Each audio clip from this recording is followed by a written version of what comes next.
अस्सलामु अलैकुम वरहमतुल्लाहि वबरकातुहू। हक मीडिया के स्पेशल प्रोग्राम में आपका इस्तकबाल है। मैं फैजुल बारी। नाजरीन, पिछले दिनों सोशल मीडिया में एक वीडियो बहुत ज़्यादा वायरल हुई। Video Manipal institute of technology Udupi district Karnataka से है, जहां सिविल इंजीनियरिंग डिपार्टमेंट में एक प्रोफेसर और एक स्टूडेंट के बीच हीटेड आर्गुमेंट होती है।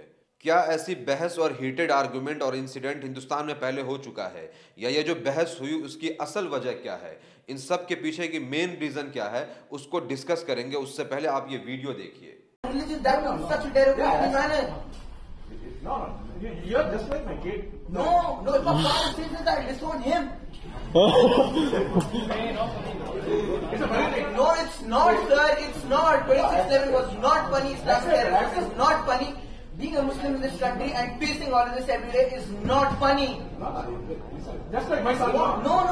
Will you talk to your son like that? My son. No. Will you call him by the name of a terrorist? No.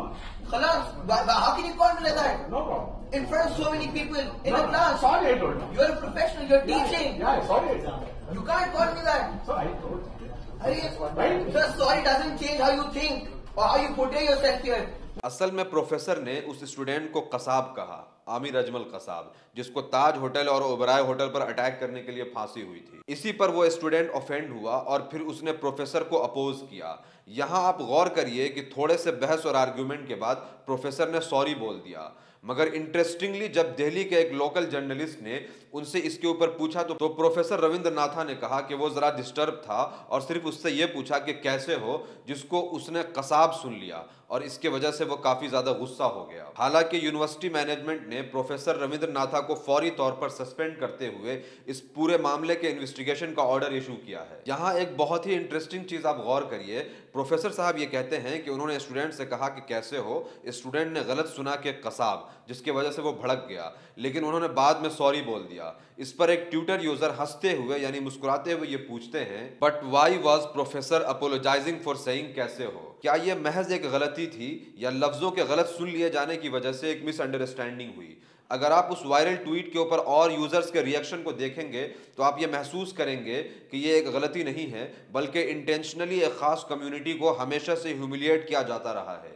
The Lalan top के एक journalist है साजिद, उन्होंने लिखा है reminds me of my college days. मतलब उनके school के दिनों में ऐसी कई सारी घटनाएं हुई जो ये वीडियो उन्हें उन ह्यूमिलिएशन को याद कराती है। एक और यूजर है, उन्होंने लिखा है उन्हें भी सेम ह्यूमिलिएशन 8th क्लास में एक टीचर की तरफ से फेस करना पड़ा था और कोई उनके हक में खड़ा नहीं हुआ, कोई नहीं बोला। ठीक उसी तरीके से जैसे मणिपाल इंस्टीट्यूट ऑफ टेक्नोलॉजी में सारे स्टूडेंट बैठे हंस रहे थे और कोई उसके सपोर्ट में बोलने को तैयार नहीं था।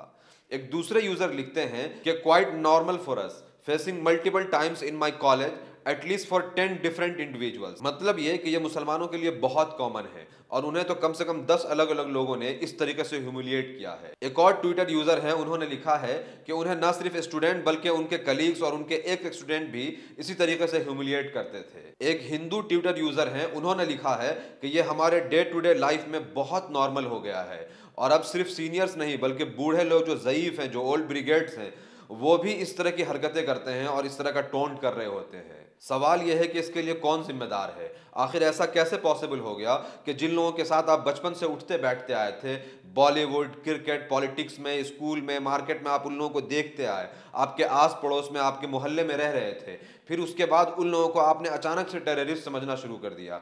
अगर आप वाकई ऐसा सोचते हैं और इसकी वजह आपको समझ में नहीं आई है तो आप बीमार हैं जहनी तौर पर। आपको किसी डॉक्टर को दिखाने की ज़रूरत है, आपको एक साइकेट्रिस्ट की ज़रूरत है।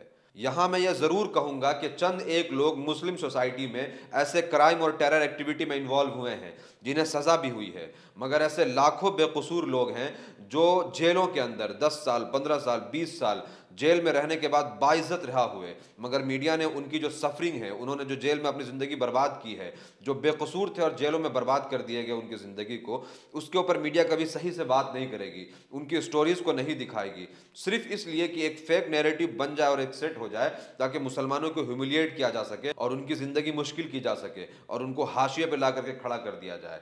वरना आप देखिए कि आज हिंदुस्तान के किसी भी डिस्ट्रिक्ट में ऐसा नहीं हो सकता कि वहाँ मुसलमान नहीं होंगे, वो उसी सोसाइटी में रह रहे हैं। फिर ऐसा क्या हुआ कि आप उनको टेररिस्ट समझने लगे, जबकि वो हिंदुस्तान के अंदर पीसफुल रह रहे हैं और सेफली रह रहे हैं, उनकी वजह से कोई प्रॉब्लम और कोई ट्रबल क्रिएट नहीं हो रहा है। और रही बात चंद एक लोगों को जिनको सजा मिली है, जिनको फांसी हुई है, तो आप यकीन करिए हर सोसाइटी में, हर समाज में, हर रिलीजन में ऐसे लोग होते हैं। और अगर आप थोड़ा गौर करेंगे तो आपको मालीगांव ब्लास्ट, अजमेर ब्लास्ट, मक्का मस्जिद ब्लास्ट मिल जाएगा, और उनमें जो लोग कसूरवार थे, जो लोग इन्वॉल्व थे, जो लोग जेल काट करके आए हैं, आप उनका नाम जानते हैं।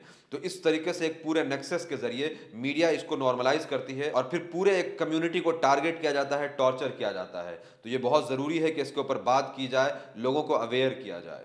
वीडियो अगर इन्फॉर्मेटिव लगी हो तो इसको ज़्यादा से ज़्यादा शेयर करें। कमेंट में ज़रूर बताएं कि वीडियो आपको कैसा लगा। Thank you.